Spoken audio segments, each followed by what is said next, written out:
when it comes to business, the key is that you and your partner, whether it's a friend, cousin, girlfriend, husband, wife, are on the same page when it comes to finances. So last night, me and my wife had basically a financial meeting just to come to terms to make sure that we are both still on the same page of what is our goal for our business. And so she sat down, I sat down, and I told her, write down 5 goals of why we are running this real estate business, why we are putting in these 60, 70, 80-hour weeks to run this business. Like, what is our end goal? And she wrote down 4, I think I wrote down 6, and then we kind of discussed them. And a lot of our goals aligned. And it basically came down to that we both want to be able to retire early. We both want to be financially stable. We both want to be able to give our kids a better life. For me, I wanted to be able to financially support my mom at some point in her life if she's unable to financially support herself. That was a big thing for me. And then I wanted to create generational wealth that will change my family lineage forever. So we kind of just talked about that. And then we talked about, well, what does that look like? What do we have to do to continue sustaining these goals? We have, in about 2.5 years, we have bought 6 single-family households, and we've bought a duplex. And we bought our duplex just a couple months ago. And so we kind of talked about, well, what happens if we can't find a property in the next 6 months? Well, what are we going to do? Well, maybe we should pay off a property. Well, okay, if we pay off a property, what does that look like?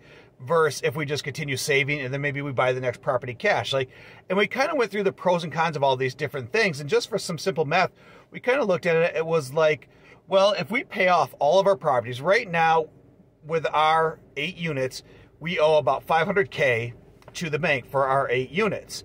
And so if we pay off those properties, basically it'll increase our cash flow about, I think I figured it out, about $1,500 a month versus what we're currently paying.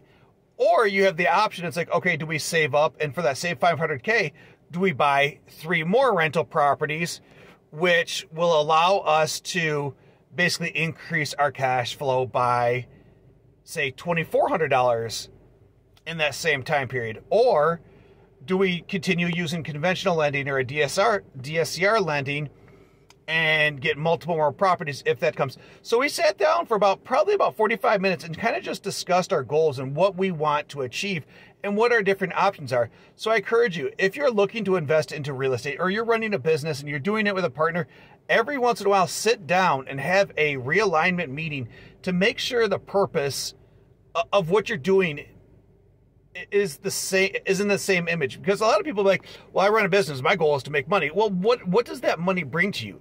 Does that money bring to you happiness? Does that money bring to you independence? What does that money bring to you? And for me, the main goal of running a real estate business is to create freedom. I want more freedom to spend time with my kids. I want more freedom to spend time with my wife. I want more freedom to spend time with my dog. I want to travel. I love traveling. And I don't have to spend a bunch of money. I could drive across America and just stop at random places. I just love getting out and about. So this is what real estate will be able to provide to me and my family. So that is my ultimate goal. So again, I encourage you, have realignment meetings at least every 6 months, maybe every 3 months, and just kind of talk and make sure you guys are still on the page for what you're doing. And so for more tips and tricks like this, I encourage you to follow the channel.